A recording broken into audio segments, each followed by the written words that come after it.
Good evening, everybody. It's good to have everybody on the call tonight, and I hope you're surviving this winter and the snowstorms. My name is Tom O'Brien, for those of you who don't know me, lifelong resident of Garden City, and I'm running for the trustee position on the East. And we thought that on the agenda tonight, we'd address the community agreement. The reason we want to address it is because we noticed that there's a lot of misinformation going around that myself and the slate of candidates who you're going to be meeting and speaking to tonight, we're going to change or look to do away with the community agreement, because that's not the case. So I'm glad you're on the call so we can address any concerns or questions that you have. And in addition to that, we would like to open up, after we cover that, we'd like to open up to questions you might have and or concerns that you're dealing with now or that you're worried about going down the road. So the way to ask a question is there's a chat box within the video, the Zoom video. And also, if you're not familiar with how to use that, you could just raise your hand and John will notice you and he'll allow you to ask the question. And John, from a mechanic standpoint, is there anything they need to know if they want to just write their question in on the chat box? No, just chat it to me and I'll ask y'all. Okay. So I'd like to, each person on our slate, and I'm very proud of the slate. We got excellent candidates with great experience and knowledge. And I want them to introduce themselves. So I'm going to start with Cosmo, who's running for mayor. Cosmo? How are you, Tom? Good evening, Good. everybody. My name is Cosmo Veneziali. I'm running for mayor as part of FABGC, and I'm very excited about the group of people we've put together here this evening. Okay. Terry? Terry Deegan. I am running, if we get in the community agreement, from the old Garden City, which Mary will get into, but looking to be the trustee for the central section. And I am a lifelong resident, looking forward to kind of tackling some of the issues and look forward to hearing the questions from the audience. And I look to have a nice evening with all this. Thanks, Terry. Mary? Hello, everyone. I'm Mary Carter Flanagan, and I'm the FABGC candidate from the Western section. Happy to have you all here tonight and to answer questions. Thank you. And Bruce?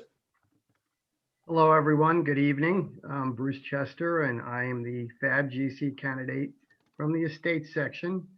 Look forward to your questions, discussing the community agreement, all those important things. Thanks. Great. And just to be clear, I'm going to turn it over to Mary in a second, but we're all in favor and supportive of the community agreement. And so there's no issue around that. But I want Mary, if you wouldn't mind, Mary, if you could talk a little bit about the community agreement and our thoughts on it. Thank you, Tom. So the community agreement, I attached it. I don't know if people caught that with the Zoom link. We did attach a copy of the community agreement. People wanted to read it. Many people haven't read it, but have a sense of what the community agreement is here in Garden City. It's an interesting read. And we also attached a great article by John Ellis Cordes on the history of the community agreement, which you may have enjoyed as well. This is something I wrote a letter to the editor on recently. We also put an article in because we wanted to be clear with everyone that we support the community agreement. It is, a big part of our history here in Garden City, and I think everyone else, and I'll let everyone speak for themselves, have a tremendous amount of respect for it and are not looking to change the community agreement. So knowing that this is something that's been on people's minds, we came up with 5, and I think POAs is something else that is on people's minds. So we have 5 questions that people have been asking, and we'll put them forth just kind of start this off and let each of the candidates respond so you know where we stand. And John, do you want to fire with the questions? Yep. First up, what do you think of the community agreement?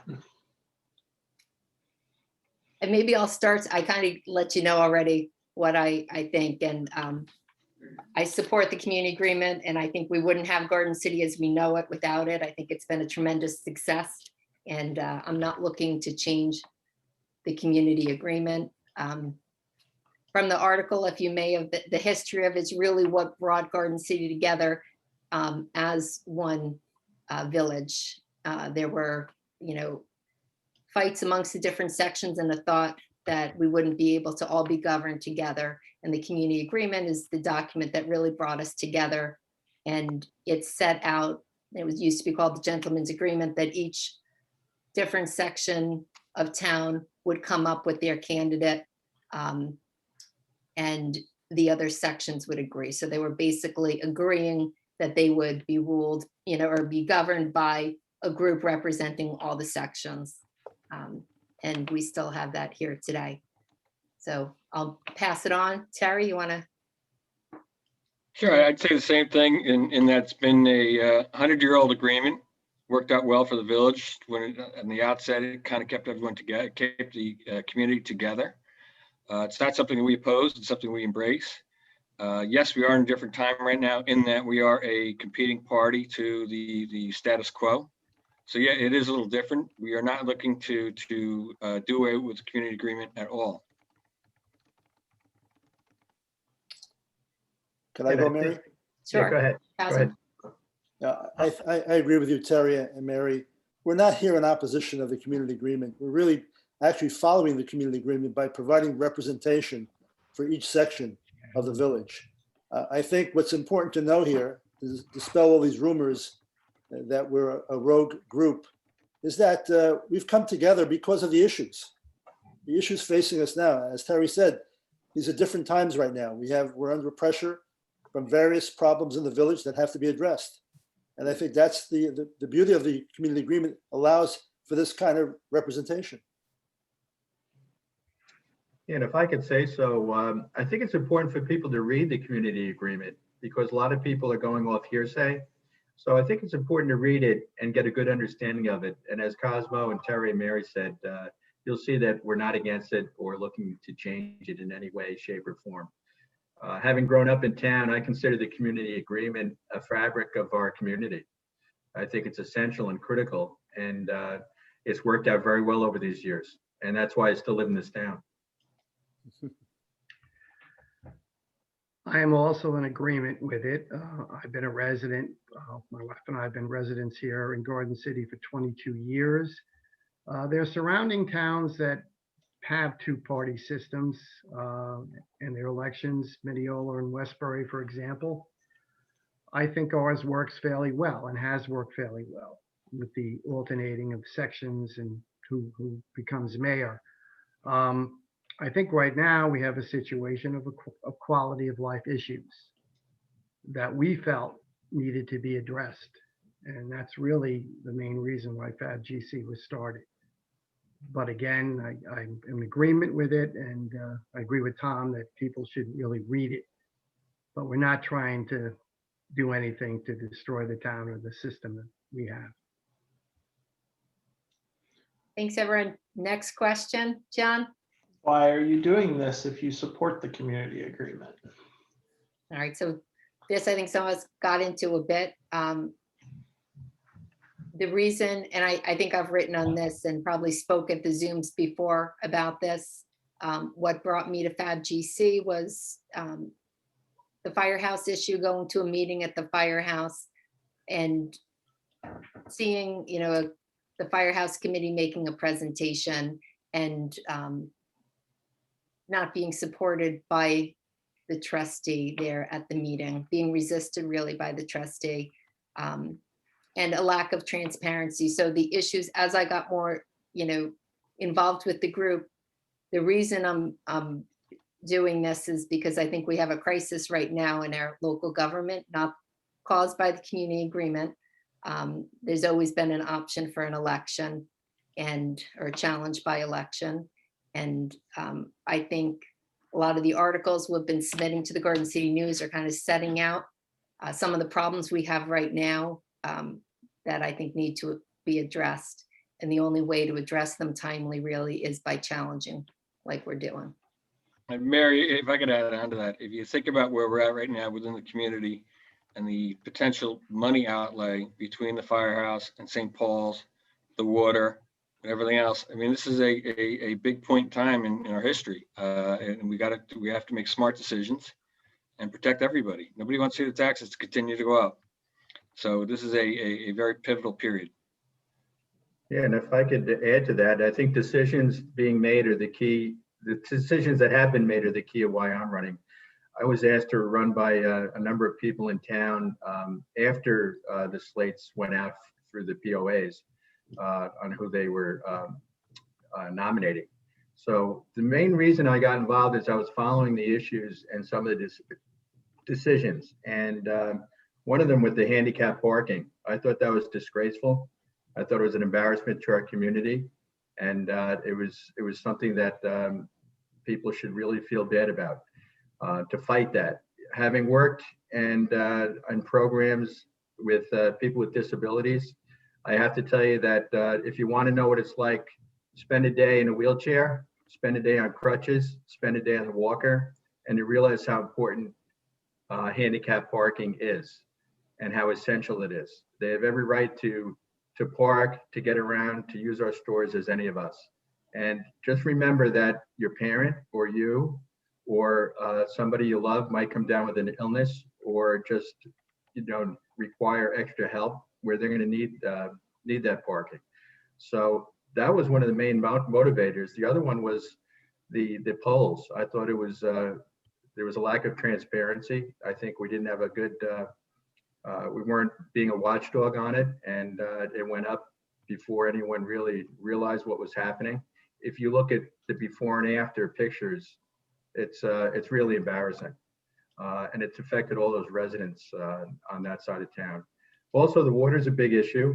And I also was amazed that we did away with all these great fundraisers, charitable fundraisers. I mean, to charge them, I forget how much money it is. Does one of you remember how much money? 30,000, I believe.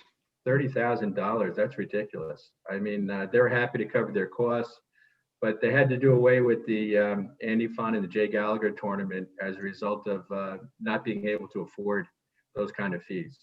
So is that what our town's about? I don't think so. Is that why I live here now? I don't think so. And I'm ready to make some good decisions and make some appropriate changes where it's appropriate. Tom, I agree with you 100%. I concur with everything that's been said. One of the reasons why I'm involved right now is because I have been involved for many, many years in the village. I was involved with the school construction committee that saved the village millions of dollars in construction funds. I was involved with St. Paul's. I was involved in special zoning committees. I'm a member of the ADRB.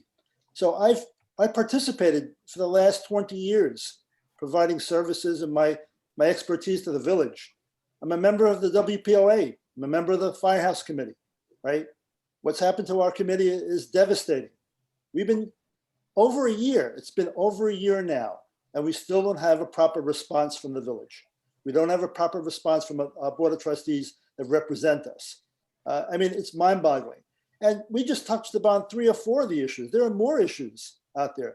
So the reason why I think this group is galvanized is because there are so many issues hitting us at one time, and we don't have answers. We don't understand what's going on with the village, what's going on behind the scenes. The members of our village are not informed properly. And I think we have to change that. We have to provide more transparency. We have to get more residents involved in the decision-making process, right? Everybody keeps saying, let's have a vote, let's have a vote. Let's have a vote when we all understand the issues. Let's understand what's involved. It's not only understanding the issue, let's understand the monetary outlays that have to be made. As Terry said, you have the firehouse at over $10 million. You have St. Paul's, possibly $100 million job. You have the water situation. You're looking at tremendous amounts of money that have to be bonded. So that's why we're here, gentlemen and Mary. Yeah, so I think there's to your point, there's a real fiscal responsibility to ensure that representing the town and making decisions on behalf of the town that are prudent. And for those of you who have not been in town, let's say more than 10 years, the St. Paul's issue is now 30 years old. Right.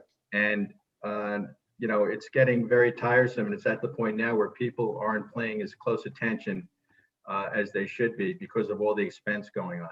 So we need to have an up and down vote for the town representing the citizens of Garden City on a decision on where we go and what we do with St. Paul's. Time is up. 30 years is a little bit too long in my book. Okay, I think I need to answer the question as to why I didn't go through the POA through the estates. I was a founding member, along with 6 other individuals, of Revamp, Resident Voters Against the Multiple Polls. And there are many issues, as Mary and the gentleman mentioned. Tom just mentioned St. Paul's, which is something I heard about 30 years ago, even before I got into the village. That is still going on.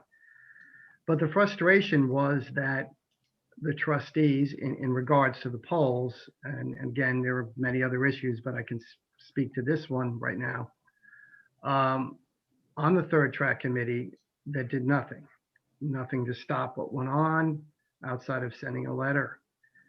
And going to the POA meetings, which I did, and then finding out when the time came that they basically used the Long Island Railroad's talking points on their site, was very frustrating, disheartening, distressing, all of the above. Gone in that direction, I felt I had no other option.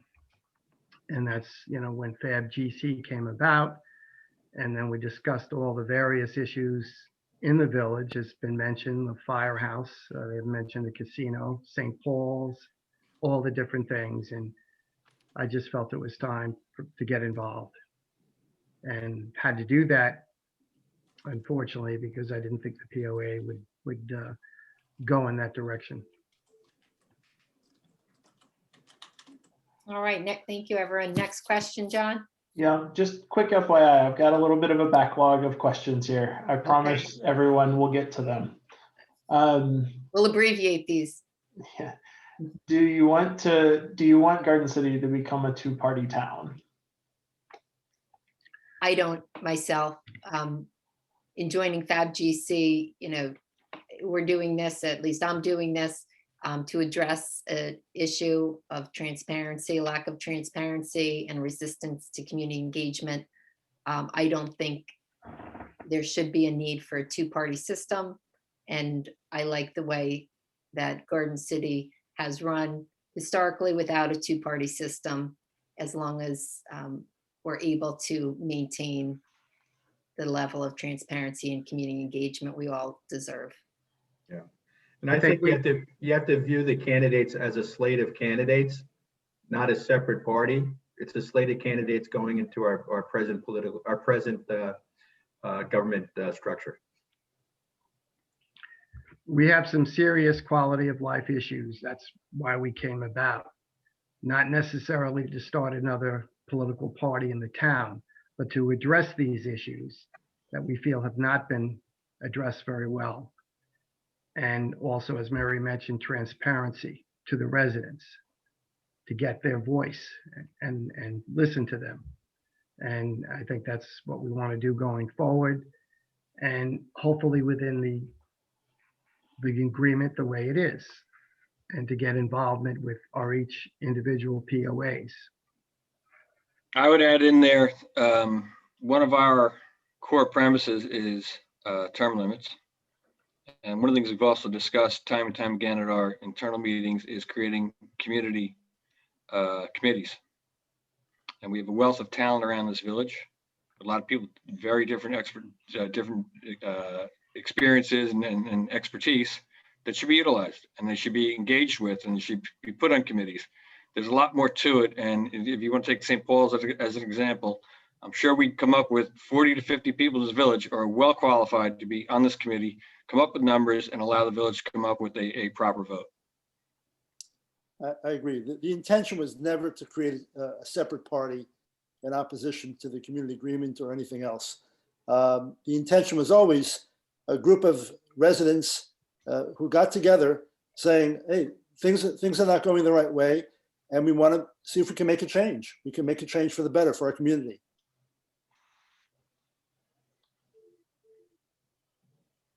All right, I think everyone got responded on that one, right? Yeah, I just have one other thing to add to what, adding on to what Terry said. I think we're noticing in evaluating some of the current decisions that a lot of the contracts are not going out to bid where they should, because you want, the best price with the most qualified company that's going to provide the best value.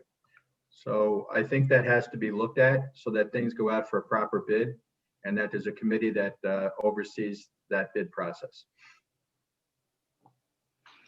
All right, John? You touched on this just a little bit, but do you see For a Better Garden City group as a political party?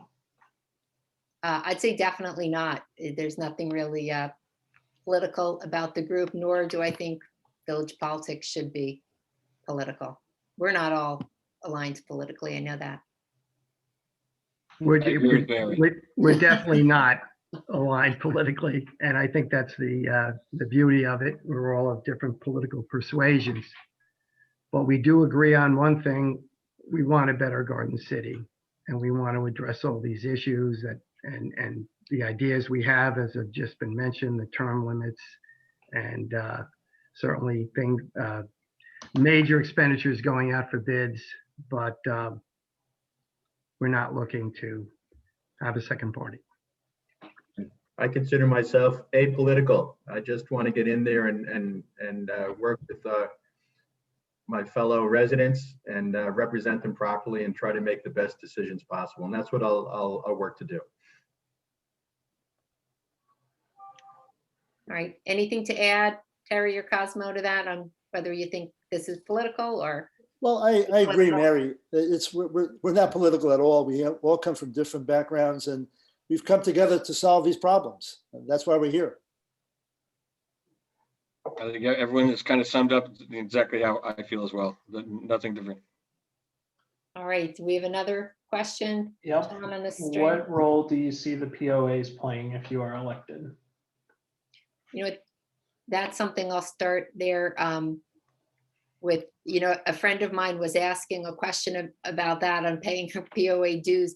And I want to make sure everybody realizes that we are looking to work with the POAs. We're part of the POAs, and there's no plan to change anything about the POAs. I think the POAs do very important work, and they're critical to our local government. So we would be reporting to the POAs if elected the same way the board trustees have in the past. I know I reached out, Cosmo and I would love to go and, address the Western POA if residents have questions for us or want to hear more about FABGC and what we're doing. I would say if we are going to be successful and accomplish what we want to accomplish, we have to work with the POAs. There's no ifs, ands, or buts about that. And I I think agree. I think we will work with the POAs. There's things that we'd like to do, and we'd like to get a lot more people involved in them going forward. Yeah, and as I mentioned before, the community agreement is a fabric of our community, and so is the POA. And I really respect the POA. I look forward to working with them. And I go into every meeting and every situation with an open mind. And I would hope that they would do so that we could work together towards the common good. So I also want you to know that I served on the 10-member nominating committee in the past for the Eastern Property Owners Association. So I understand how it works. And I also understand that there's a lot of talent that are in those organizations.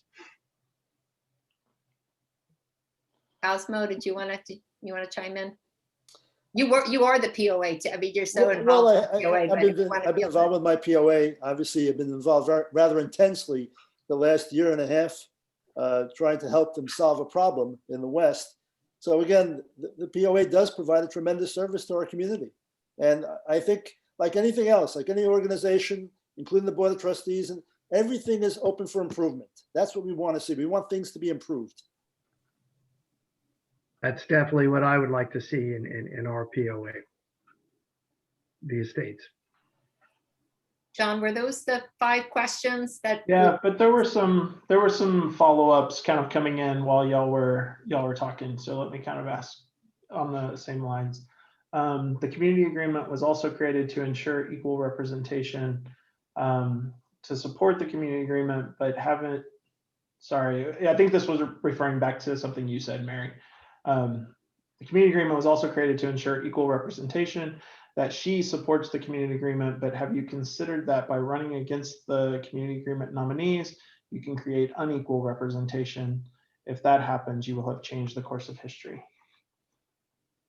All right, so on that, as we stated, we're very careful to put forth candidates representing the 4 different parts of town, and also our mayoral candidates from the West, as is the tradition.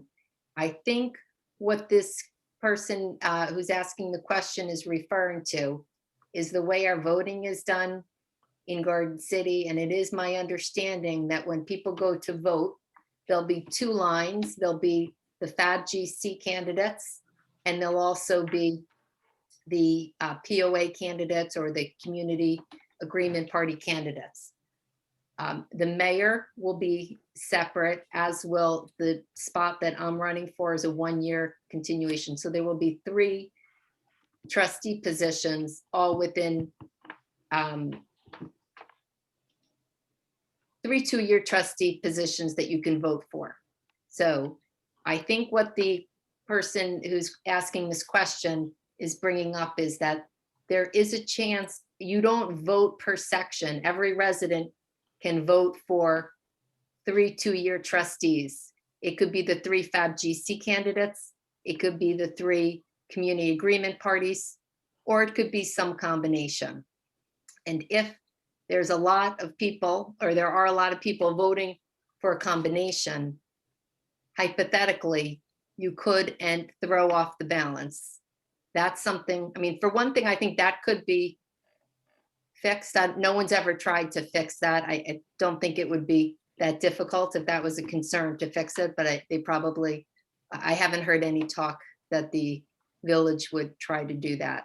So that being the case, we have discussed it, and we think it's unlikely with, traditionally how people vote, that enough people would be splitting up their votes between FABGC and the Community Agreement Party to throw off the balance.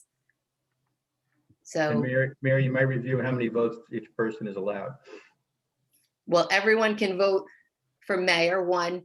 That won't be thrown off because there are only 2 candidates. They can vote for 1 candidate to fill the 1-year trustee position. That won't be thrown off because it's just 2 of us there. So you'll be able to vote for 3 2-year trustee positions. And I think what is being questioned is the fact that there is the possibility, although I think it's unlikely since people tend traditionally to vote, 1 slate or the other. But certainly that's nothing, I mean, that's not a reason not to challenge, certainly. I recognize the possibility, but I can't imagine that anyone seeing what we're seeing now with the lack of transparency and the resistance to community engagement would say we're not going to do this because of a unlikely possibility that it could throw off the representation. Yeah. So Mary, I think as an example, I'm in the East, you're in the West. I can vote also for you in the West because I have 4 votes. So we can cross lines, so to speak, in the way of territories or how it's broken up, East, West, Central, etc. Yes, everyone, although the mayor will be from the West, everybody who goes into vote can vote for mayor. Everybody who goes into vote can vote for the 3 candidates for the 2-year trustee positions, whatever section they're from. You're not limited to your section, and everyone can vote for the 1-year term. Yeah. The other thing I wanted to clarify on that question, we're not running against the community agreement nominees, it's the POA nominees. So that person might not understand that. And we're doing everything the right way. I think it's very important that everybody get out to vote and vote who you support. We are where we are. We're doing everything the right way in how we're legally on how we're going, running against those people that were nominated from the POAs. And the reason we're running is because of all the things you're hearing tonight. We feel we add more value than the slate that the POAs have put up. So again, vote for who you want to. We're going to be moving forward. All the nominees here, all the people here on this slate are going to be moving forward. So we have to put that behind us right now. We have to move forward and just vote for whoever you feel is most qualified. I think it's a positive that we have this election. I think there's going to be a lot of interest, far more people voting than it happens in the past. And I think people in Garden City will be more aware and abreast of the issues that we're facing now. So I really think this is a good thing. Along the lines of what Bruce has been saying, and some of you can correct me if my numbers are off, but it seems like past elections were decided by about 200 votes. I would be absolutely shocked if you didn't have at least, I don't know, 1,500 votes in this election. Easily. So I think it's a good thing. You get more community engagement, people looking at it, people wanting to get involved. I think it's nothing but a good thing. Absolutely. I mean, there's been other competitive elections in the past. I mean, it's been a while, about 9-10 years, but nothing wrong with it. And there will be, I would say, over 2,000 easily, maybe more. I hope you're all correct. My block alone. All right, John, do we have another question? We got a lot. Okay. Actually, one specifically for Tom. If you were upset with these decisions like handicap parking in St. Paul's and the polls, why didn't you show an interest when the POA advertised for the East trustee position? What changed from that time till the time you decided to run? Oh, I'm glad you asked that. I actually met with Jerry Kelly, who was the one who was promoting the handicap parking. And I thought it was a total outrage. And I did take action. I supported Jerry and the idea of going forward with handicap parking. I mean, the amount of money they used to pay, I think a consultant plus the law firm was outrageous. And I could have painted those blue lines myself and I would have treated to the paint. Okay. Statement more than a question. The only reason we're Why don't we discussing just- your support for the But community. by the way, there was if I may, there was a second part of that question. Is that correct? What changed from that time till the time you decided to run? Yeah, but there was another issue that passed. Was handicap parking and was it the polls? The polls and St. Paul's. Yeah, so on the poll, on the St. Paul's, I was involved. My wife was on the first committee to look at the different options that St. Paul had. So I have been involved with that for a long time. And you may have seen me, I was interviewed by CBS News on the polls. I'm happy to send anybody a link to that. And by Jennifer McLogan. And my mom's house is across the street from that. So I want you to know that I'm very aware of those issues and I've been tracking them closely and I'm ready to make sure that we make the right decisions going forward. You're muted, John. Sorry, I had a visitor. The only reason, I guess this is more of a statement than a question, but one of y'all, maybe everybody can clap. The only reason we're discussing your support for the community agreement is that the current Board of Trustees is making false claims like FABGC is against the community agreement. I guess I'll add thoughts with the question mark. Yes, That is, that is why we're here addressing it. There is misinformation going out from the other side and we're doing our best to clear it up. and we'll try to contact the POAs and indicate to them that we are for the community agreement. Yeah, I and think also, we've been clear. I think it's just there's some misinformation. and I'm not sure where exactly it's coming from. I'm Well, also also, very, I was in the CVS drugstore and Steve Velarde politely came up to me and he said he's looking forward to working with me if I'm nominated. And likewise, I said the same thing. that's terrific. That's terrific. No, again, we're all in this together, and I think we're going to make a tremendous difference to better Garden City. All right, we have some more questions, John? Yep, this was attempted a few years ago and was thwarted. What is different this time? I think we're well organized. I think I would say a lot more organized than was happening 10 years ago. I think the issues that have developed has added to us being together. There's so many things we all agree need to be changed or taken care of, whatever it is, whether it's the firehouse or casino, obviously the polls, St. Paul's. There's so many different things, and I think we're well organized. I think we have an excellent slate of candidates that are looking to work for the residents and improve these, as I've said a few times, quality of life issues that we need to address. Yeah, I think the environment now is different. I don't know which challenge they're talking about, if they're talking about the one 10 years ago, but I think anyone who's reading the Garden City news can see, what's happened in Garden City over the last, say, 8 to 10 years. So when there was a prior challenge, you didn't have all of the issues, the failure to follow the open meetings laws, Franklin Muse, the firehouse, no bid contracts, the polls. I think what the current situation now that I think I consider a crisis in our local government was not around 10 years ago, or not that people were aware of, at least.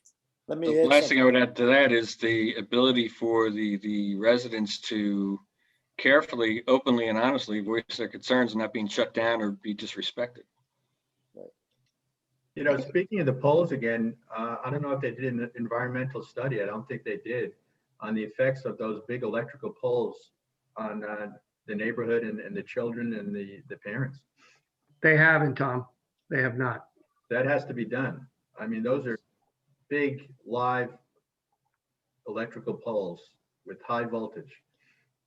Absolutely. I think also to the question, I think when they ran 3 candidates last time. I believe it was 3 candidates, Mary. And we're running a full slate. We're running for every position that's up for a vote. So again, I think it's a little bit different this time. It's not only the issues, it's that we have a group of citizens that have come together really to address these problems. And I think it's the level of discontent and the lack of trust in our government that has become so widespread. And that's really what brought this group together and has put us in a position where we can challenge in this way. All right, John? Yep. A quick follow-up to Tom's answer on the POA. What Steve said in the CBS was that should you win, you would work with the POA. Didn't wish you luck or hope that you would win. Also, if you could revisit and answer the question, why didn't you go through the POA when it was advertised? Thank you, Steve. I didn't say you wish I win, and I'm sure you don't wish I win based on your response.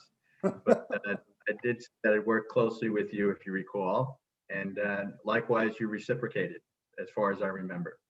So no issue there from my end. Hopefully none from your end, because I do believe I'm going to win. So what was the other part of the question? The POA? Oh, so why didn't you go through the POA when it was? Yeah. So as I've mentioned before, Steve, and Steve's the president of the Eastern POA Association. I was asked to run after the nominating process took place. And before I was asked by many, many citizens and people, I didn't have an intention of running at that time. But knowing what I know about the decisions being made, I thought it was in the people's best interest and for me to run, because I think I'm the best person for the position, and I could add value and make a change. So thank you, Steve. All right. Cosmo, can you explain where you arrived at $100 million number for St. Paul's? It could be as much as $100 million. It depends on the use that's going to be proposed for the building. Again, if it's a total restoration of a building that's about 125,000 square feet, when you do the math to do a proper restoration and provide all the uses that can possibly go into a building of that size, it could cost that much money. All right.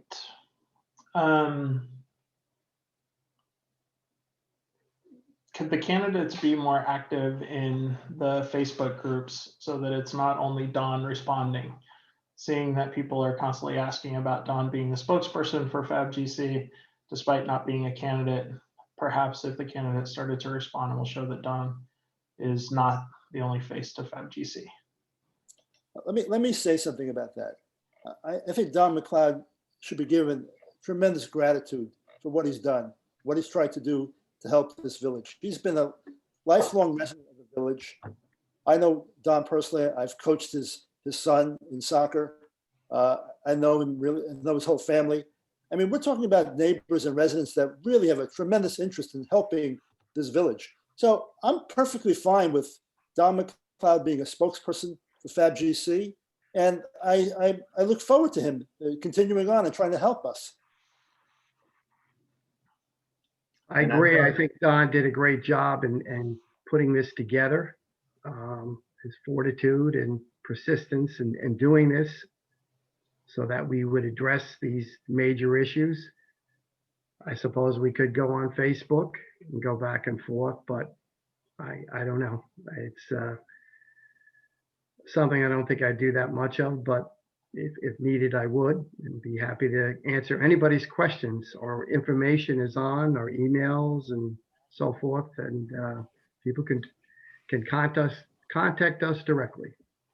You know, on that note, maybe we'll look into, the candidates are very accessible and happy to answer questions, but I think most of us are not regularly on Facebook, for better or for worse. So perhaps we'll look into another way that you can reach out to us by email. I do go on at times and I try to respond, but for those on Facebook, sometimes you're getting a question at like midnight on a work night, you know, or in the midst of a work day. So it's not always the best way to have a dialogue. I think these Zoom meetings are much more, a much better way to communicate. And if it's something time sensitive, perhaps we'll do an email. I'm happy to share. I think I've told people they can call me too. There's no, I'm happy to speak to people.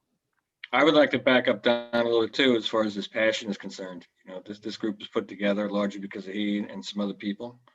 There's no denying that he is looking to make Garden City a better place. But the one thing I would say, and this has been brought up to me, is, you know, are we as a group going to, you know, have to answer to Don? And I think unequivocally, we would also say, no, when we get elected, it's not like Don's sitting there pulling any strings. We're all going to be five unique individuals with our own opinions, with a big thanks to Don for setting it up. We can't even start a meeting on time. That's I agree. We're all very grateful to Don. And I'm also grateful for him tirelessly defending us on Facebook, because a lot of, you know, the stuff on there, he really is trying to clarify misinformation that's being spread about us all. And maybe that's politics. And Mary, I have to say something else, that without Don helping us organize, this could never have happened, right? I mean, he's got the energy, he's got the passion, and he's put us all together. Yeah. I didn't know you until Don got us together, right? It's true. No, I had not met most of the people in our group. So thank you, Don, including I think Don. I didn't know Don before this. He's a good organizer, I think. So I think as Terry said, Don has a lot of passion, and having grown up in town from a very prominent family, you know, he has the best interest of the town in mind, and he wants the best for all of us. And Terry, just jokingly, I've known Don since he's 8 years old, and I've never answered. So Innes, who asked that question, actually asked. Hey guys, Good evening. Hi. I'm basically, along with John and a few others, one of the founding guys from Revamp. I'm from Wellington Road, and I should have probably just asked the question directly as opposed to going via John. So I totally, I'm very grateful to you guys as well as to Don. So I think the question was probably kind of, maybe you could have been a bit clearer. It wasn't so much questioning Don and kind of his comments and so forth and bringing us together, because I agree, without him, we probably wouldn't have been here together. I come from the social media world. This is what my business does. So I just know, and even if we look at the past election, I just feel that by having the candidates there, I appreciate saying that kind of they can come to the Zoom meetings. I'm looking now at Garden City, New York residents group, 4.2 thousand members. Okay, I'm not sure how many members we have on tonight. It dwarfs, these groups dwarf however many people will ever get onto a Zoom call. So I just feel personally that Don has the passion and we need that kind of pit bull amongst us and that fire, which is great. And I can probably be the whiny one at times, and I'm probably I have my wife smacking me and telling me to be quiet at times, but I just feel in terms of getting these great candidates in front of all these other residents, it's going to be so effective for us and it will help. And it's not so much like needing you guys to be on there 24/7 and so forth. We could even give like the candidates a heads up and say, there's a comment here, there's a question, because I think we've had this over the past 2 weeks, a number of times, a few people, should we say, have sat there and said, is Don the puppet master? Is Don the only person speaking on behalf of the candidates? We've got some stellar candidates here. Like, we need to get these kind of candidates in front. We need everyone in the village to know who you are, what you're about. And unfortunately, we're not going to get everyone onto a Zoom call, and we're not going to get them emailing. So my concern is that we're going to leave it too late before people get to know who you are. Like, I know myself, I'm making sure I'm telling anyone in the town I know to be aware of FABGC, to kind of research. And I kind of encourage everyone else here that when the time is time is right now, let's get the word out there, because a lot of the times I'm speaking to my neighbor next door, and he said to me, he goes, Ennis, he goes, I can see the polls. I have no interest at the moment of joining the casino, but I'm not happy with the way the casino is being treated. So there are a lot of issues out there that are not special interests, they're village interests. And I think if we can get that voice out and we can get FABGC out there and the candidates in front of people, then we're in a better position. So that was my only kind of request, is that if we can help you guys to, when we need you, to sit there and raise your kind of, just come onto Facebook and answer the questions directly, I think it'll be very effective. Because the one problem we had at Revamp was when we were sitting there watching these polls go up one after each other, the only candidate or the only trustee on Facebook that would ever have really the chutzpah to turn around and say anything would be Bob. Okay, Brian Dorney turned up out throughout the whole of summer when people in the estates were furious. The only time Brian Dorney ever mentioned anything on a Facebook group was when someone spoke about a above ground paddling pool as to kind of what the law was. Not the fact that we had these 120-foot poles coming up left, right, and center. Mr. Dorney decides that the only time he should actually sit there and kind of acknowledge that the residents were asking questions was about a paddling pool in the back of someone's garden. So that's my only request, is that if we can help you, then we're here to do so. Then I think it would be very helpful to the whole cause. So thank you once again for everyone's efforts. Thank you. Thank you, Ennis. Thank you. Thank That's you great very much. Outstanding input. comments. Yeah, we'll definitely think about getting on Facebook, and Donnie is one of the major reasons why I'm running. So, you know, I guess that might be a good idea. We should all talk about that and maybe get on a bit more. Will do. Yep. Thank you. So really quick, we are definitely going to blow past 9 o'clock easily. FYI, everyone, we record these. If you have to drop when we put it on Facebook, if you need to come back and take a look at it, I will get through all of these questions. And if you want to unmute and ask the question live, feel free to chat me to do so or raise the hand. John, one quick thing. If anybody wants to contact any of the candidates, you just go to the info at FAB, at Gmail, and I will forward it to them. So anytime they can answer rather than me, it's a good thing for me. We are happy to answer questions, and we are also going to look into being more of a presence on Facebook. Absolutely. That is a horrible place, though. Think about it. So we have thick skin, otherwise we wouldn't be doing this. Oh, yeah. Perhaps FABGC can put a large banner in the GC News that states FABGC supports the community agreement. Short and simple. All right. Another question? Was that We'll take that under consideration. Yeah. Let's see, Charlie Kelly's statement in his letter to the GC News claims St. Paul's is $1 million annual drain on the town budget. I would like to know where he got this from. Can he document it or defend his statement? Are any of y'all in a position to speak for Charlie? He actually asked me, he was just estimating. I don't think the board, the BOT has released numbers, and that's part of the problem. The residents should know, everybody shouldn't have to be doing their own estimate. Quite frankly, they should lay that number out every year. Nobody knew about the $200,000 for the floor, for the first floor that crashed into the basement, or that it even happened until the number came up.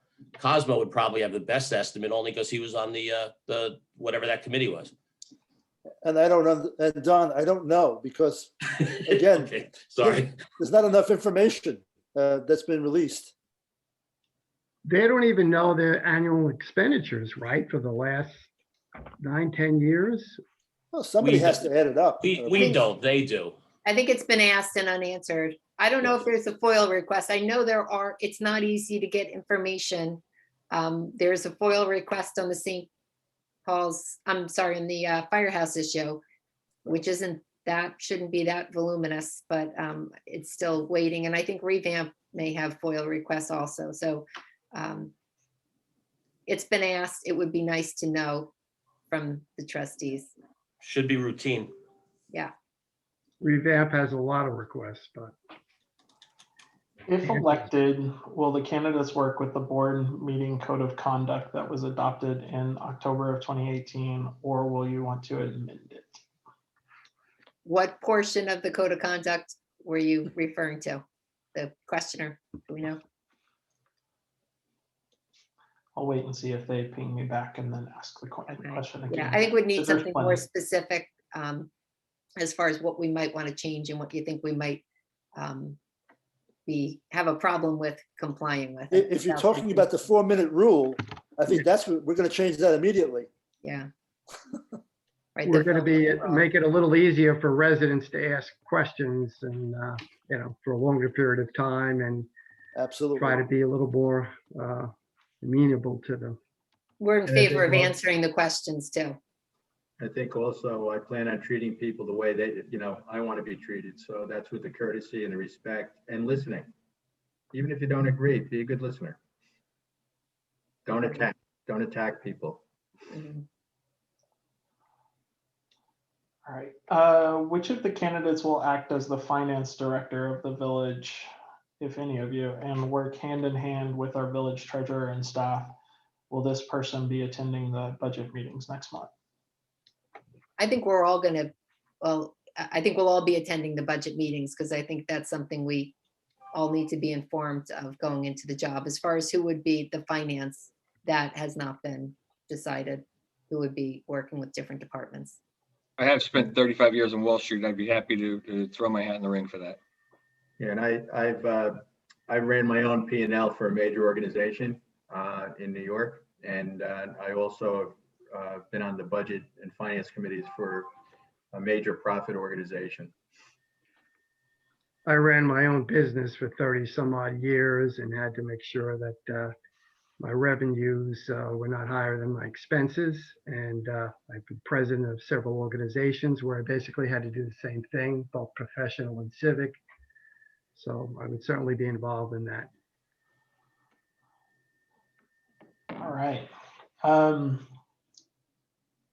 Flipping the question around, does anyone know or want to speculate how the current trustees would answer the question? With the track record over the last many years, why would they believe that voting them back in and staying the course would be a positive thing for the community? In other words, how would the existing trustees answer if asked the question, why would voting them back in be a positive thing? I think that's a great question for the incumbents. I don't know how we could answer for them. It's a question I'd have to. I think it would be a difficult answer for them. I will agree You're right. with Mary's response. Oh, not mine.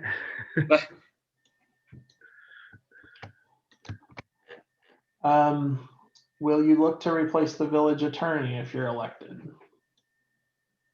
We have not had any discussions on replacing the village attorney. I don't know if there's a reason that would be, if there's some context there as to why they would suggest that. I think we would have to work with him and figure things out. If he is in agreement with us and we like working with him, that would be something we have to take into consideration. We don't like what he's doing, then yeah, you find a new one. All right. It seems like since Bob Shelley retired, things have changed. In particular, the village landscaping being contracted out. Would you all be open to revisiting decisions like these? It was sold as a savings. Thoughts? Well, my thought is this: the village administrator is a key person, right? He runs the village for us. You know, having a private now company coming in to try to save money on the landscaping. I've seen some of the landscaping work. It's not the best I've seen. I think it was much better when Bob Shelley was running the village. So again, there are things involved with the infrastructure of the village that we have to revisit. And the village administrator is a key person. You know, we have to work with the village administrator on all these issues and come to some sort of consensus. I think that's something would need to delve into when in office and look at, would really need to be meeting with the heads and reviewing, you know, the records of the past costs and all in the past and presently. Yeah, having worked for the Recreation Commission for 5 years at Tullamore Playground, going back there when we had a reunion where we had a lot of people attend from the village and people who used to live in the village, many of whom flew in even for the reunion. We were very surprised at the lack of upkeep at Tullamore Park. In fact, some of us went out a couple of days earlier to, you know, plant some flowers and rake some of the soil, and it was not I wasn't how would I say it? I was disappointed when I saw it, and I think these are things that we have to keep. This is part of our village. It's a park and a playground. It's both, so it has to have you know, it has to look good, be well kept, and safe at all times. I think part of this is all about delegation, right? If you want to go back in village administrator and who reports in him and where the board trustee fits in, it's all part of delegation. I think the landscaping has suffered a bit, and maybe that's the reason. I don't know for sure, but it seems to me that it has. All right. Will you have a hard copy flyer promoting the FABGC slate prior to election day? In the works. Yes, we will. Can't wait. You may have sort of answered this one. Can the candidates comment on how they would like to see the trustee meeting dynamics change? I feel like I lead a lot and then I might take all the material, but we probably agree on this a lot. Civility, increases civility. I think we want to treat anyone coming to the meeting as we would want to be treated. And that's not, you know, how the meetings are being run now. So I think it would, you know, our vision or my vision of how the meeting should be run are quite different from what I've observed as far as the civility. Well, I think we all know certainly, that some of these meetings have occurred, you know, with shocking events where people are thrown out or being attempted to be thrown out by the police because they asked questions. I've seen that before. I've seen people, insulted at meetings. I've been insulted at meetings. I've witnessed this firsthand. And I would never treat another resident that way. I would talk to them. We'd have a discussion. Let's talk about what we're trying to solve here. Let's work together. It's all about teamwork. This 4-minute rule is great if you want to go home early, but the fact of the matter is, some questions require more than 4 minutes to respond to, right? So again, and there are other issues that require much more time. And I'm all for a special meeting with the Board of Trustees if there's a very big issue that residents have to be informed about. So again, time, being courteous, being civil, listening, as Tom has said, is very, very important. And then trying to come up with some sort of consensus of what to do. And again, by working together, we'll be able to accomplish that. The 4-minute rule is, I think, something we would definitely want to change. I think residents need more time to make their points. And I've seen how the frustration is when they don't have more than 4 minutes to answer. And open meetings should be the norm for conducting business in our town. Well, the bottom line is we're all fellow residents and people have concerns that they should be heard. Have we heard anything about getting absentee ballots out to the elderly and those who cannot get out to vote? All right, so on the absentee ballots, I was just in contact with the village trying to get a timeline as to when they're going to be available, and we don't have the detail. We know they need to be mailed out or available by the 10th of March, but we're hoping they'll be available much sooner. I think I may have mentioned last week that there's an option with mail being slow, there's an option to designate an agent to pick it up for you. And we are going to be setting up a system so that we can help to make sure everybody is able to cast their ballot without any contact because of COVID. And we will be able to help you, and that'll be coming on our website, and we'll have more detail. If you live out of state, email FABGC now to get more instruction. But assuming that you're local, we will have within the next, you don't have to rush because they're not available yet to get.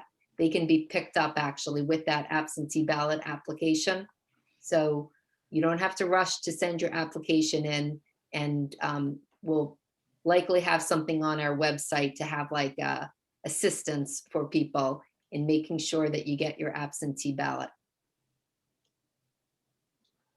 And you shouldn't have to put yourself in harm's way. Anyone who's concerned about exposure to COVID, there should be no problem getting your ballot in. And we're here to help. I read someone in the Garden City News try to make the point that the FAB candidates lacked experience and it was a mistake to consider them. The counter to that was that having an open mind and looking out for the best interests of the community was equally, if not more important than having hands-on experience. Comments? I'd like to ask, what was their experience when they started? How much experience did they have? I mean, we've all had experience at various things, whether Mary being a judge or Terry on Wall Street, Tom being a financial analyst, Cosmo running one of the largest architectural firms. I mean, I think it's all there. And I don't necessarily think, that us coming in with quote unquote not experience, they didn't have it. Plus, I would add, we'd be working with them too.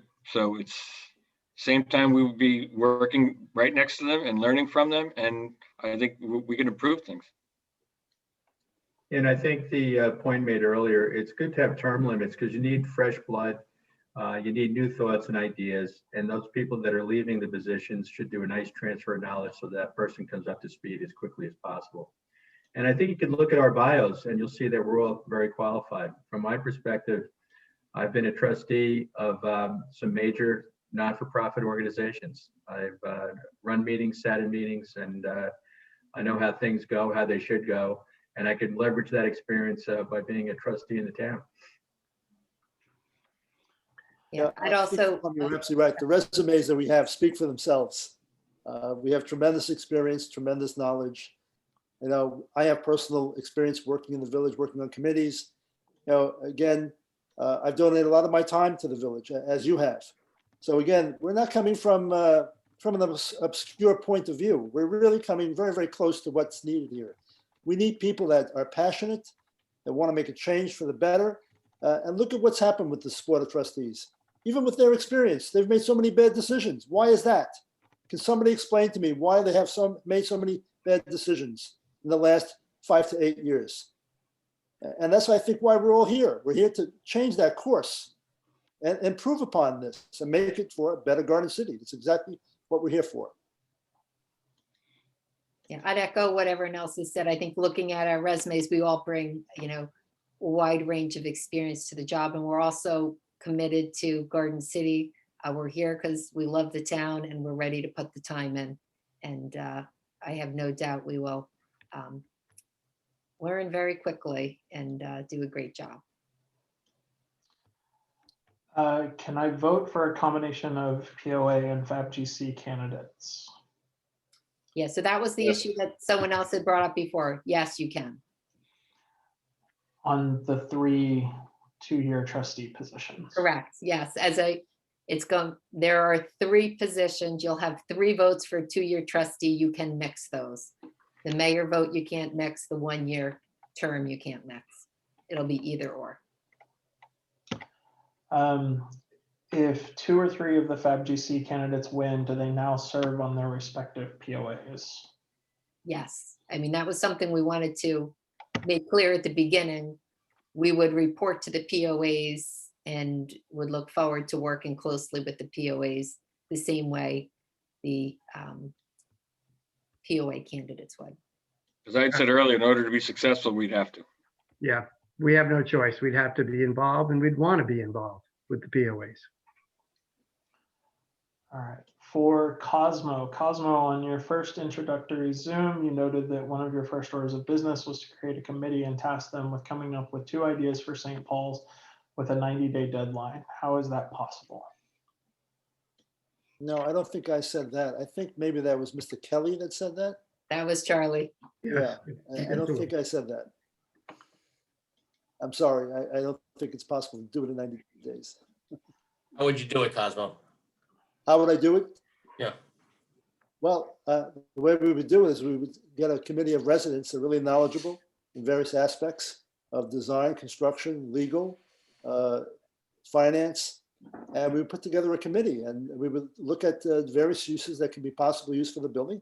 We would also look at the costs that are involved and also potential demolition of the building if nothing proved out. So again, it's not going to be done in 90 days. I think it's going to take a little bit more time than that. But I think if we develop a schedule and a plan, it'll be responded to rather quickly, much more quickly than 30 years.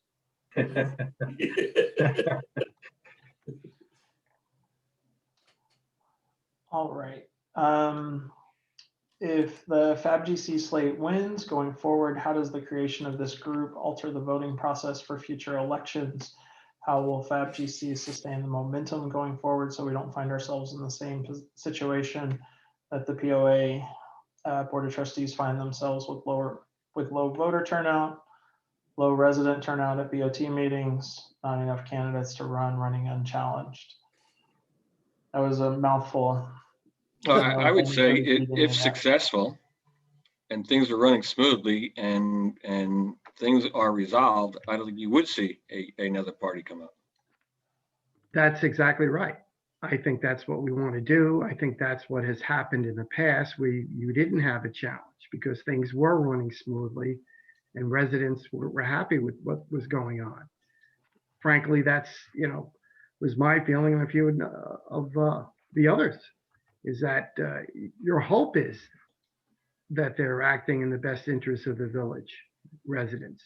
And unfortunately, that wasn't happening here. But hopefully when we get in, we do that and things go along the way they were prior to all these issues that have come up. Yeah, I think in our platform on the website, we really tried to lay out some of the goals that we have that I think would go towards improving our local government so we're not in the same situation again in the future. Community engagement, the lack of transparency, those issues, by addressing those in term limits. And also, I think just this campaign and the number of people who have been getting involved and taking an interest in our local government who hadn't in the past, I think that's going to help kind of revitalize our local government. I made the statement last week and I'll stand by it. We want to leave it a better place than how we got it. Right. Excellent. Okay, I've got a live question from Kathleen. If you want to unmute yourself, Kathleen. Hi, I'm just wondering with respect to the absentee ballots, if one has to file an application so that they send you an absentee ballot, and if so, what is the deadline for filing the application? I know they have the applications now at the Village Hall. I can feel that. Hi, Mrs. Gauss, hold on. We have all of the deadlines, and I'm just looking for my notes here. They're But it's available. important to file the application. Right, you can file for it to be by mail. You have until, actually, I don't have the date right here, a date in March. We can put this all on, I can email it. We can also put it on our website. But basically, if you send your application in now, it's gonna just sit in Village Hall until the ballot. No, you have to get the application though. Yeah, the application is online. It's also available at Village Hall. It's available at Village Hall. You can also print it out, and we're happy to deliver absentee ballots. That's part of what we're going to be doing in our outreach, is making sure everybody gets a copy of that absentee ballot application. Yes. Yeah, So- because some people are. Thank you. You some don't have people to are- go in to get that. We will get that to you. Yes. Our No, I already have mine, but I'm not sure everybody understands. Yes. it's a Yeah, good- so the process will, did someone else want to add on that? Well, we have to make it clearer to people, how they go about getting them and how we'll be able to help them get it. I mean, that has to be made clear because apparently it's not. And that's an important thing. People are, afraid because of COVID. They don't want to go out, and they don't want to go out and, let's say, the Village Hall where they'll see a number of people. That I think is something we definitely have to make clear how to do We will get on the website next 48 hours or so. Right. I think one of the things that we're I've hesitated on a bit is the application, using an agent is going to be, I think, a key to making sure you get it in time to fill it out and get it back in. So that's something we're going to have kind of a team of volunteers who will hopefully be able to help everyone. We will actually, not hopefully, we'll be able to help to make sure, so no one should be worried. And we'll use our website to help, people can communicate through our website. But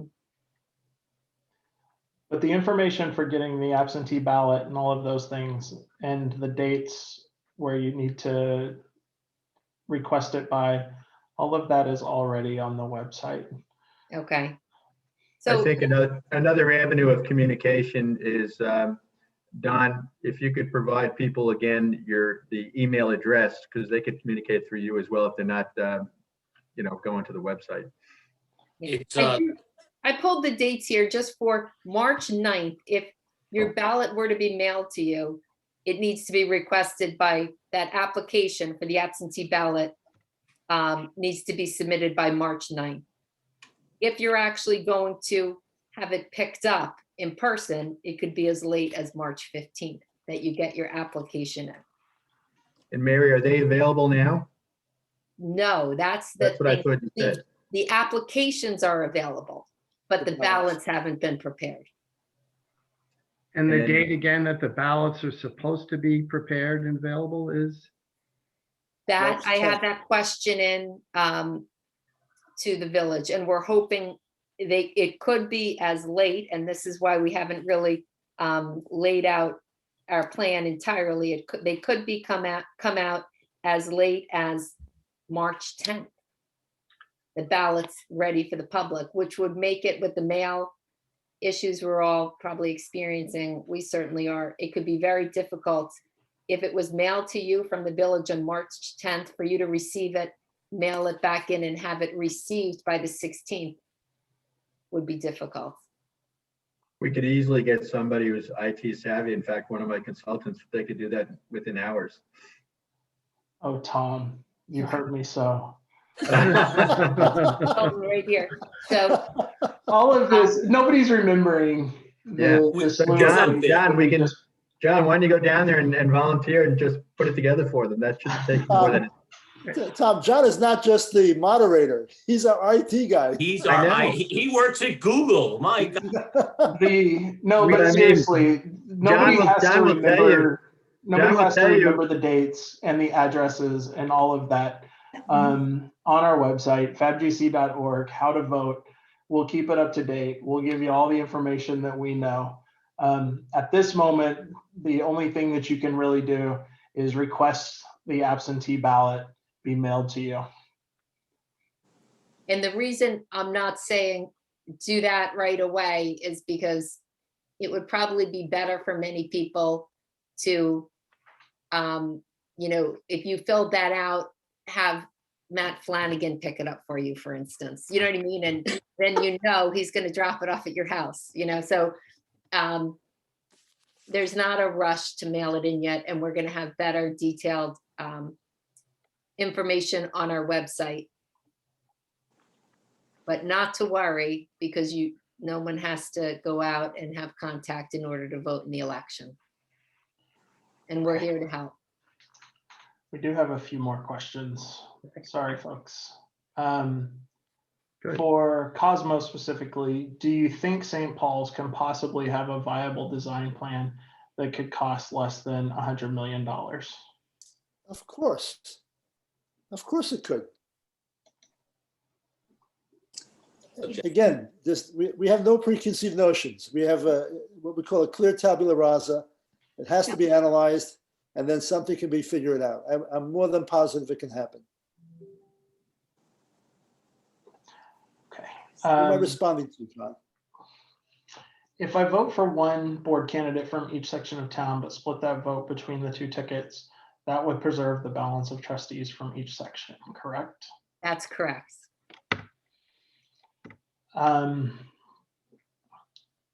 Let's see.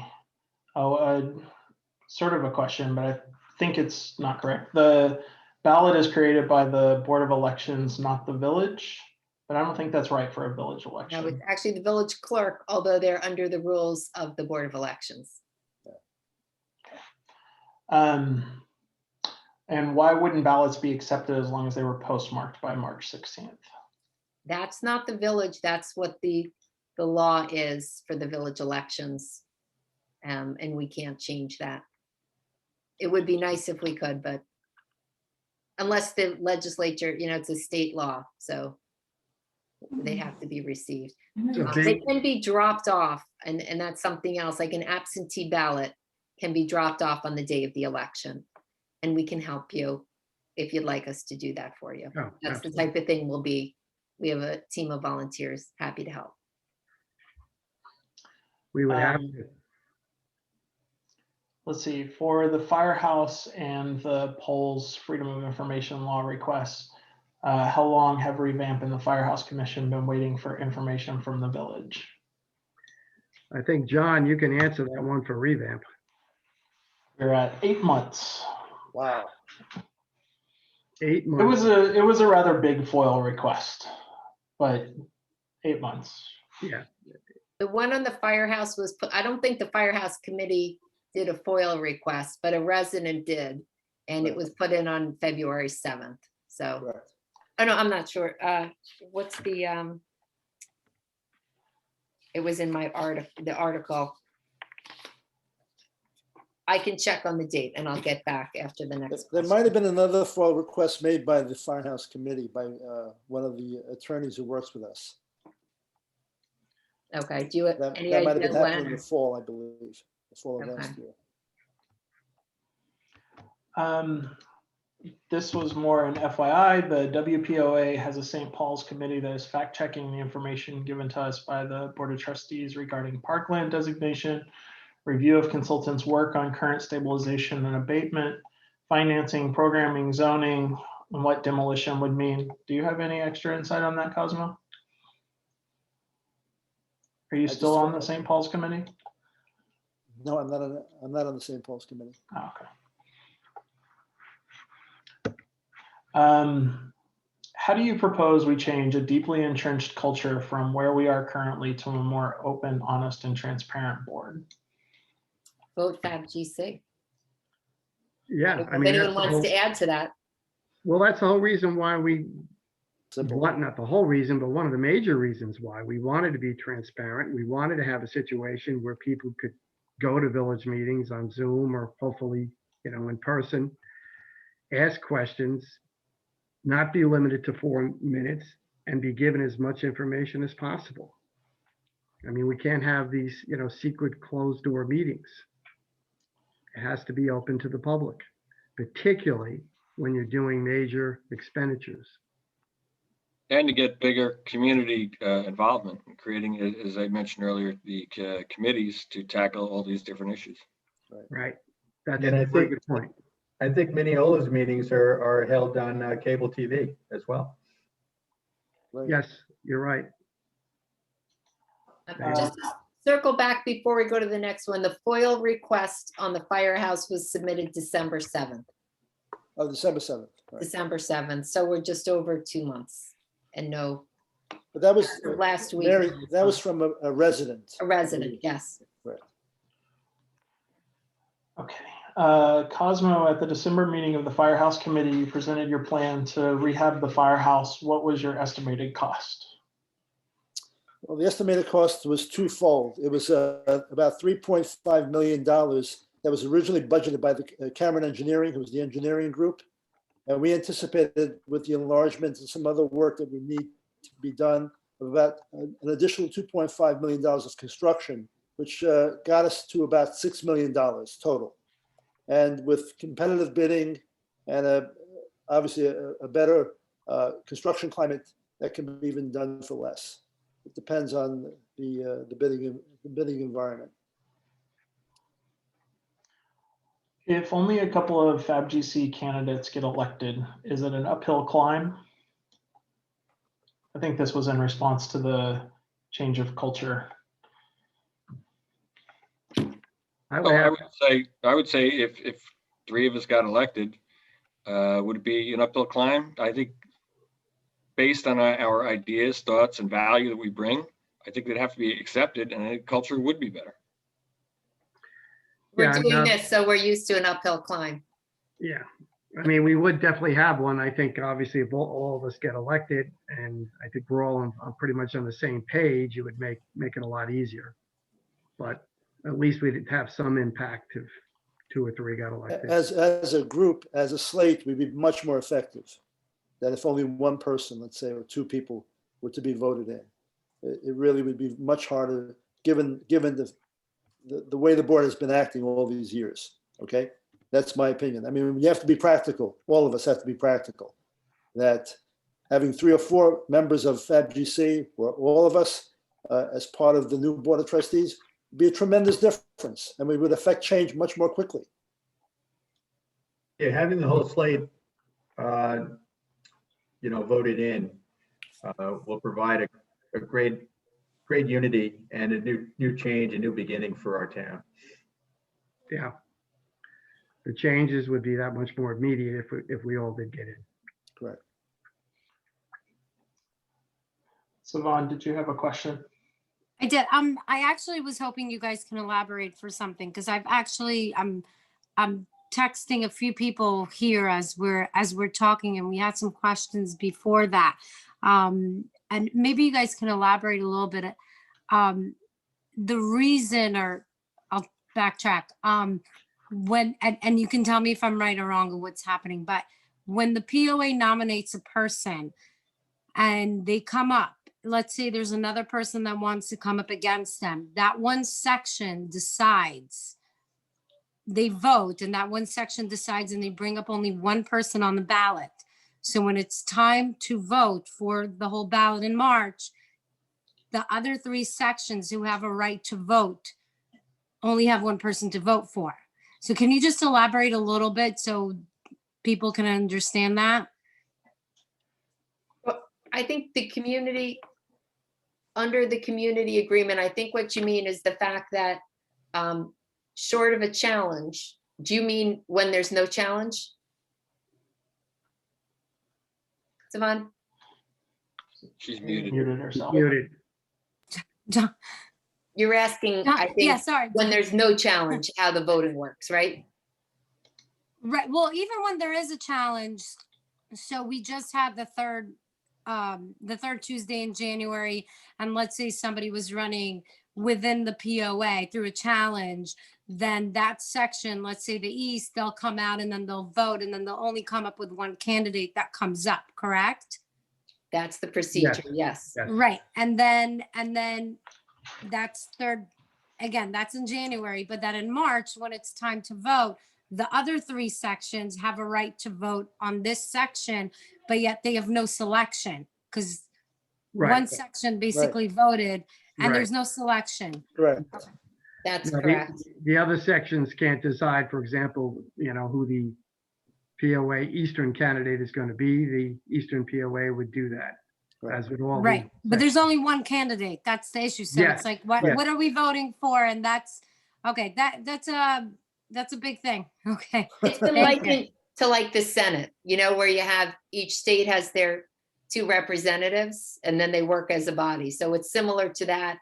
And the election, under the community agreement, without a challenge, isn't really a choice. You've chosen your representative through the POA. Is that clear? A little bit? She's We've got- smiling, so I think you got Anyone? it right. Okay, we've got a couple of questions about voting and balloting, but before we do, I want to really quickly say, if anybody's not satisfied with an answer here, or if somebody thinks that I'm editorializing questions or something like that, please feel free to challenge me on it via chat or raise your hand and ask live. We welcome them. The absentee ballot has limited reasons for getting an absentee ballot. There's nothing about COVID. All right, But so there's sorry, go ahead, Mary.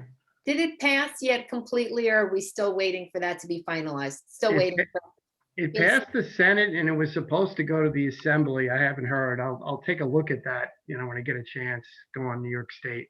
it's been, I think, widely accepted that it's going to happen and the village has said as much. Right. So what you will check off is temporary illness will cover concern about getting COVID. Right now, yes.